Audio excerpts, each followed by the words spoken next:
भारत के सभी अलग अलग प्रदेशों में भिन्न भिन्न जातियों के लोग रहते हैं।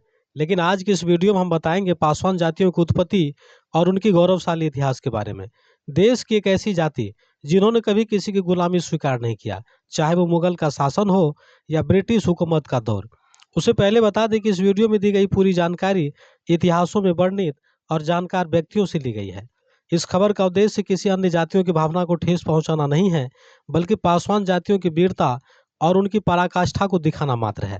जो पासवानों को कमजोर और नीची जाति समझने का प्रयास करते हैं और समय समय पर पासवान जातियों की बहादुरियों पर प्रश्न चिन्ह लगाते हैं। तो चलिए खबरों की विस्तार करते हैं। हिंदू धर्म ग्रंथों के अनुसार ऋषि कश्यप के संतान पासवान अर्थात दुसाध समाज को बताया गया है, जिसका गोत्र कश्यप और गहलोत क्षत्रिय होने का दावा किया गया है। तो वही महाभारत महाकाव्य में पांडवों का वंशज होने का जिक्र मिलता है और विष्णु पुराण आदि में दुसाध को विष्णु भक्त प्रहलाद और दानवीर राजा बलि का भी अंश माना गया है। सन 1851 से 1911 के बीच दुसाध जातियों को लेकर हर्बल ऑफ रिस्ले ने the tribes and castes of Bengal में भी वर्णन किया है। वहीं दूसरी तरफ कर्नल राड के अलावे अन्य लेखकों ने प्रमाण आदि द्वारा साबित करके बताया है कि दुसाध क्षत्रियों की एक शाखा है। भाग 1 के पृष्ठ 409 1100 क्षत्रियों की सूची में दुसाध का 480वां स्थान दिखाया गया है। पंडित ज्वाला प्रसाद द्वारा संपादित जाति भास्कर नामक ग्रंथों में भी गहलोतों की 24 शाखाओं में दुसाध लिखा हुआ है। पासवान जातियों की प्राचीन इतिहास बहुत ही पुरानी और दिलचस्प रहा है। देश की आज़ादी से पूर्व और लगभग कई शताब्दी पहले पासवान जातियां सूर्यवंशी गहलोत, सिसोदिया क्षत्रिय और गोहिल क्षत्रिय राजपूत के नाम से प्रचलित था। और बाद में दुसाध जातियां अपनी सामाजिक स्थिति खोने के बाद कई उपजातियां पासवान, हजारी, हाजरा, पासी, राजवंशी, भार्गव, मल्लिक, गोहिल, धानुक, भंगी, नागवंशी, अहलिया, बहेलिया, चौधरी, बौरासी, पावरिया और भगत में खंडित हो गई। देश के कुछ चतुर समुदायों के द्वारा दुसाध जातियों को निचली श्रेणी में शामिल कर दिया गया। पासवान एक उर्दू शब्द है जिसका अर्थ है अंगरक्षक। पासवान दुसाध समुदाय का उपनाम है। पासवान एक मार्शल और योद्धा जाति है। इतिहासकार के मुताबिक पासवान राजस्थान के गहलोत राजपूत थे, जो मुगलों से लड़ते हुए देश के पूर्वी हिस्सों में चले गए।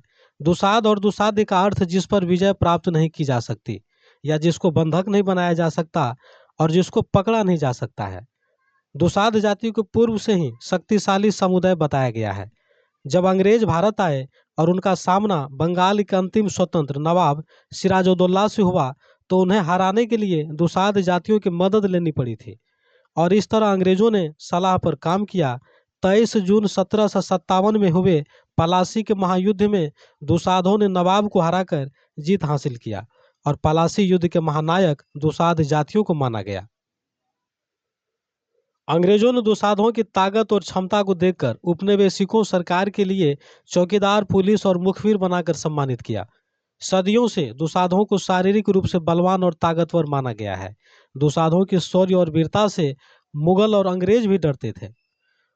पासवान जाति भारत के लगभग कई राज्यों बिहार, झारखंड, उत्तर प्रदेश, मध्य प्रदेश, राजस्थान, हरियाणा, उत्तराखंड, छत्तीसगढ़, उड़ीसा, आसाम, पश्चिम बंगाल, पंजाब, आंध्र प्रदेश और नेपाल में रहते हैं। इन सभी प्रांतों में दुसाध जातियों की घनी आबादी है। बिहार में 69,43,000 से अधिक, तो उत्तर प्रदेश में 70 लाख के आसपास पासवानों की बड़ी आबादी है। पासवान जाति शुरू से ही कट्टर देशभक्त रहा है, जो अपनी धर्म की रक्षा के लिए मुगलों और औरंगजेब से कोई समझौता नहीं किया और जान की बाजी लगाकर मुगलों से लोहा लिया। कहा जाता है कि मुगलों ने सभी जातियों को गुलाम बना लिया था, लेकिन दुसाधों को गुलाम बनाने में नाकाम रहे थे।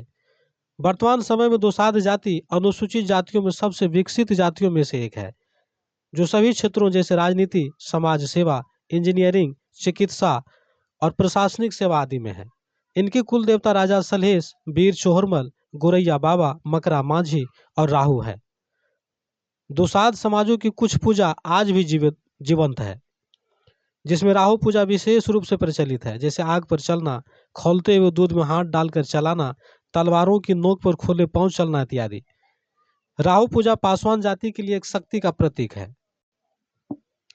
दुसाध वंश के कुल देवता मिथिला नरेश राजा सलहेश मगध राज्य के सबसे प्रतापी राजाओं में एक रहे थे।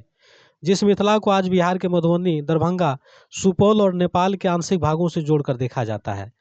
वहीं वीर चौरमल बिहार के मोकामा में जन्मे थे, जिसकी यादें और पराक्रम आज भी जिंदा है। तो वहीं दुसाध वंश के सूरवीर योद्धा गोरैया बाबा का भव्य स्थल बिहार के गोपालगंज जिले में अवस्थित है। ऐसे अनेकों योद्धाओं और देवताओं ने दुसाध वंश में जन्म लिया है और उनके इतिहास जिंदा है। दुसाध के कुल देवता राजा सलहेश मरे नहीं, आज भी जीवित है, ऐसा दुसाधों का कहना है। मगध में रहने वाले दुसाधों को मगहिया और मगधिया नाम से भी जाना जाता है। राहु केतु के वंशज दुसाध जनसमूह को पहाड़ी क्षेत्र में खसिया राजपूत नाम से भी पहचाना जाता है। सन 1896 और 1907 के दशक में लिखी लेख में दुसाध जातियों का समूल वर्णन मिलता है। प्रस्तुत लेख में दुसाधों के वीर महापुरुष, कुल देवता, राजा महाराजाओं का जिक्र और इनकी अस्मरणीय इतिहास का शोध किया गया है और दुसाधों को क्षत्रिय होने का प्रमाण मिलता है, जिसे वर्ण व्यवस्था के आधार पर निचली जातियों में शामिल कर दिया गया। उत्तर प्रदेश के मध्य भागों में पासवान पासियों की संख्या बाहुल्य है। उत्तर प्रदेश की राजधानी लखनऊ को स्थापित करने वाले लाखन पासी ही थे, जो दुसाध जाति के महान शासकों में एक थे। वही महाराजा बिजली पासी, सुहेलदेव पासी का मजबूत किला आज भी यूपी में मौजूद है। उत्तर प्रदेश के सूरवीर राजाओं में एक रहे सुहेलदेव पासी। महाराजा बिजली पासी, सातन पासी, लाखन पासी ने दुसाध वंश की गौरव को देश दुनिया में ऊंचा किया था।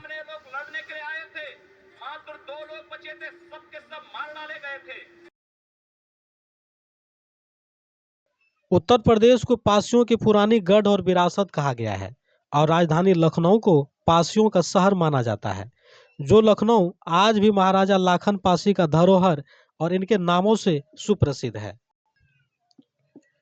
बिजली पासी द्वारा बनाए गए मजबूत किलाओं में नटवागढ़ किला, बिजनौरगढ़ किला और महाराजा बिजली पासी किला विख्यात था।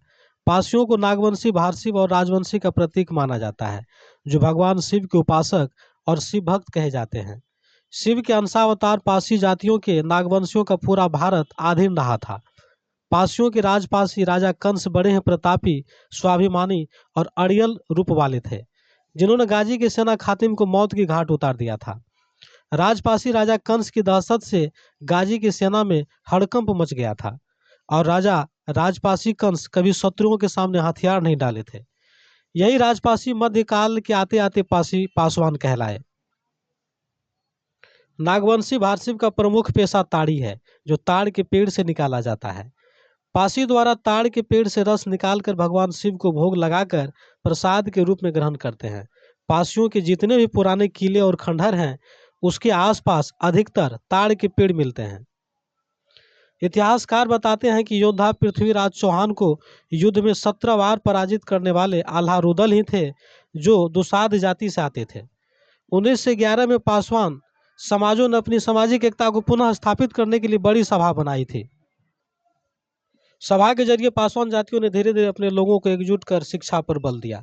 लाखों दुसाध जातियों ने अपने आत्मसम्मान और सुरक्षा के लिए बाहरी ताकतों और सामंतवादियों से लड़ते हुए शहीद हो गए। पासवान जातियों के इतिहास और वीरता बहुत ही पुरानी और लंबी है। संपूर्ण जानकारी बता पाना सहज नहीं है। कई उल्लेख पासवान जातियों की है। दुसाधों का पूरा इतिहास महान पराक्रम और वीरता से भरा हुआ है।